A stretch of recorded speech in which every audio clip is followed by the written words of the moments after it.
నమస్తే. ఏం చేస్తున్నారు? అందరూ బావున్నారా? మేము ఆషిని ఆడిద్దామని బయటికి తీసుకొచ్చామనమాట. సర్ప్రైజ్ అని జెప్పి కార్ పార్క్ చేసి ఎక్కడికి తీసుకొచ్చామనుకుంటున్నారు? ట్రాంపోలిన్ పార్క్‌కి. మొత్తానికి లోపలికెళ్తున్నామింకా. మనము యూఎస్‌లో డోర్ తీసుకొని వెళ్ళిపోవడం కాదు. వెనకాల ఎవరైనా వస్తుంటే వాళ్ళకి డోర్ అందించడం గానీ, లేకపోతే వాళ్ళెళ్ళిన దాకా మనం డోర్ పట్టుకోవడం గానీ, ఒక సభ్యత లాంటిది. లేకపోతే చాలా రూడ్‌గా అనిపిస్తుంది. వాళ్ళు కూడా మనకు అలాగే చేస్తారు.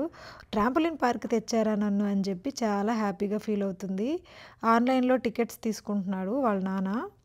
ఎప్పుడు, ఎప్పుడు అని చెప్పి ఈ పాపాయి ఆగలేకపోతుంది. ఇక్కడికి సెపరేట్ గ్రిప్ ఉన్న సాక్స్ కావాలంట. అవి మేము తీసుకొనే వచ్చాము. వాటిని వాళ్ళిద్దరూ వేసుకుంటున్నారు. కాళ్ళు జారిపోకుండా జంప్ చేసేటప్పుడు.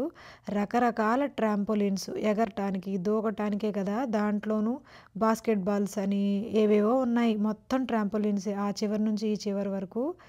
ఇద్దరూ రెడీ అయిపోతున్నారు. ఇంక నా వల్ల కాదు డాడా ఫాస్ట్‌గా చెయ్యి అంటుంది. ఫాస్ట్‌గా చేసేసుకొని ఇంక పరుగు ఇంక ఆగదు. ఇంకా ఇంట్లో గూడా మంచాల మీద దూకి దూకి చంపేస్తుంది. ట్రాంపోలిన్ అంటే ఆషికి చాలా ఇష్టం. ఇంక అటాక్ స్టార్ట్ అయిపోయింది. ఒక గంట వరకు ఆడుకోవచ్చు. ఈ గంట వరకు ఎగిరే పనే.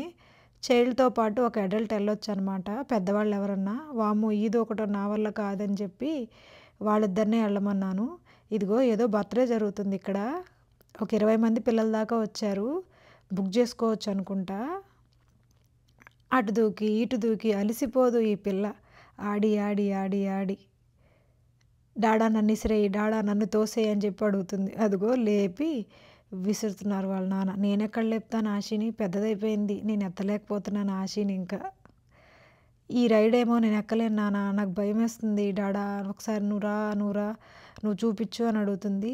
వెనకాల పిల్లకి ఆలస్యం అవుతుంది, నువ్వు దిగు నేను చూపిస్తాలే అని చెప్పి దింపేసి తనెక్కి ఎలా దూకాలో చూపిస్తుంటే చూస్తుందనమాట. నెక్స్ట్ నేను ట్రై చేస్తాను అయితే అని చెప్పి తను కూడా మొత్తానికి ట్రై చేయటానికి సిద్ధమైంది. ముందుకు తిరిగి కాదు వెనక్కి తిరిగి ట్రై చేస్తుంది. చేసేస్తుంది మొత్తానికి. చేసేసింది. ఒకసారి అర్థమైపోయింది కదా! ఇక 100 సార్లు ఎక్కి దిగింది. నేను వీళ్ళిద్దరిని వీడియోలు తీసుకుంటూ, పిల్లల్ని చూసుకుంటూ కూర్చున్నా అనమాట. ఇదిగో ఇది ఇంకొక రకం రైడు. ఇదేంటో మరి నాకు అర్థం కాలేదు. మొహం పగిలిపోతుంది. నడుం విరిగిపోతుంది పాపాయి జాగ్రత్త అని చెప్తున్నా నేను. మొత్తానికి ఆడి ఆ గంట సరిపోలేదు. ఇంకా ఎక్స్టెండ్ చేయండి. ఇంకొక గంట ఉంటానని గోల చేసింది. ఈ రైడు నాకంత నచ్చలేదు. పాపాయికి కూడా ఏదో దెబ్బ తగిలిందంది. కానీ లేదు నేను నేర్చుకుంటానని చెప్పి లోపల నుంచి బయటకొస్తే కదా!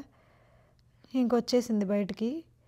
నా వల్ల కాదు నేను అలసిపోయాను అని చెప్పి ఇంకా ఎప్పుడు మాకిది ఆనవాయితీ. ఆడుకోవడం, అలసిపోవడం, వాళ్ళ నాన్న మోసుకెళ్ళడం. అలాగ జరిగింది మా రోజు. నా నుండి మీరు వినాలి అనుకుంటే like, share and subscribe Susmita Nuzvid taluka. Bye.